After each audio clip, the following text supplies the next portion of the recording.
ये professional traders हैं, इनका पैटर्न कैसे चलता है, इनका जो पैटर्न यानी कि ये क्या पैटर्न के साथ ट्रेड करते हैं हम वो समझते हैं।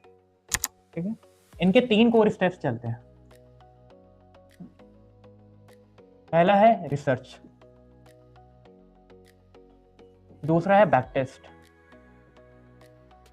तीसरा क्या है एग्जीक्यूशन। जनरली लोग क्या कर रहे हैं अभी, मेजरली जितने भी आप लोगों से टकराते हो या कहते हैं ना रिटेल ट्रेडर से अगर आप बात करते हो या कुछ भी करते हो, वो लोग क्या बोलेंगे आपको, रिसर्च करा या किसी इंस्टीट्यूट में जाके सीख लिया।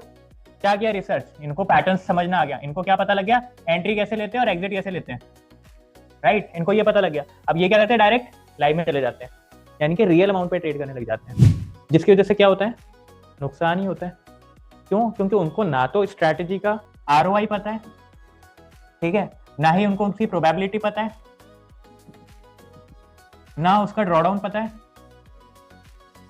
राइट, ना उसका मैक्सिमम लॉस कितना जा सकता है, मैक्सिमम प्रॉफिट कितना जाता है, ना उनको ये सारी चीजें पता नहीं है। और उन्होंने क्या कर दिया, डायरेक्ट ट्रेड करना स्टार्ट कर दिया।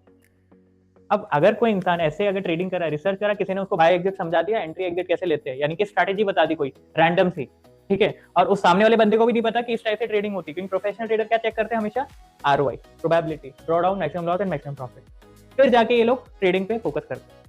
बट जो रिटेलर है वो क्या करता है, रिसर्च करता है, एंट्री एग्जिट समझ लेता है और फिर डायरेक्ट लाइफ पे चल जाता है, जिसकी वजह से उसको क्या होता है, लॉस।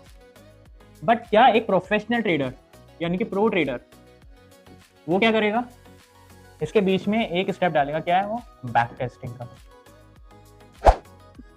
तो जितने भी प्रोफेशनल ट्रेडर है वो क्या करते हैं, पहले रिसर्च करते हैं, रिसर्च से उसने क्या किया, स्ट्रैटेजी फॉर्मुलेट हुई, स्ट्रैटेजी बनी, है ना, फिर इसी स्ट्रैटेजी का क्या किया, बैक टेस्ट करा। टेक्निकली अगर वो बैक टेस्ट कर रहा है, सपोज को 5 ईयर का बैक टेस्ट करना है ना, वो उस स्ट्रैटेजी का क्या क्या चीजें नोटिस करेगा, पहला करेगा ROI, फिर चेक करेगा कि अगर इन 5 सालों में उसने 200 ट्रेड लिए या 300 ट्रेड लिए तो 300 ट्रेड में कितने प्रॉफिटेबल रहे, तो उसकी क्या आ जाएगी, प्रोबेबिलिटी, और उन्हीं सब का सम अप अगर मैं करूंगा तो ROI आ जाएगा। सपोज करो मैंने 10 लाख की कैपिटल डाली और मेरा 5 साल का जो ROI है वो आया 150%, यानी कि पर साल मुझे कितना मिल रहा है, अराउंड 30% के आसपास।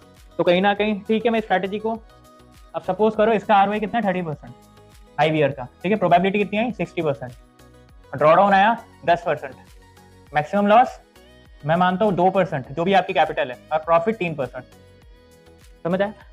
तो ये लोग बैक टेस्ट करके, जो टेक्निकली अगर हम देखें तो ये सब ये चीजें एनालाइज करते हैं, और इसका हम ब्रेकअप पढ़ेंगे कि ड्रॉडाउन क्या होता है आने वाली क्लासेस में। ये इन्हीं सब चीजों पे हमें काम करना है कि कैसे हमें ROI पे वर्क करना है, कैसे हमें प्रोबेबिलिटी बढ़ानी है, कैसे हमें ड्रॉडाउन कम करना है, कैसे हमें मैक्सिमम लॉस से कैसे क्या एनालाइज करना है। तो हमारा जो आने वाली क्लासेस में यही सब पढ़ेंगे हम, कि हमें बैक टेस्टिंग कैसे करनी है, रिसर्च कैसे करनी है, राइट, और उसको हम फिर क्या करेंगे, लाइफ पे लेकर जाएंगे। क्लियर है ये चीज, यहां तक क्लियर हुई। अब बैक टेस्ट के बाद जब मेरा ROI सपोर्ट कर रहा है और मेरा ड्रॉडाउन सपोर्ट कर रहा है और मेरी प्रोबेबिलिटी भी, सारी चीजें जो अभी हमने देखी, अगर वो सब चीजें सपोर्ट कर रही है, तो जाकर हम क्या करेंगे, उसको लाइफ जाएंगे हमारे रियल अमाउंट पे। क्लियर है ये चीज।